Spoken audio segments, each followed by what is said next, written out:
In this video, I'm going to show you how to change group chat name on Instagram. That is quite simple and easy to do, so let's begin.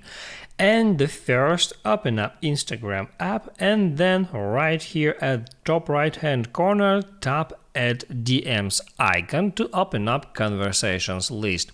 There I got a group chat, I can open it up, and now in order to change its name, all I have to do is right there at the top, tap at that group's name to bring up that options, and here at the very first position I can find group name. It's a test now. I can tap right there where it says test, and there I can edit this group name as a normal text. I can remove the existing name and then I can write here anything that I want and then hit on done to apply those changes.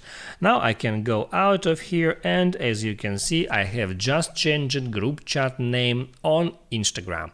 If this video helped you out, don't forget to like and subscribe.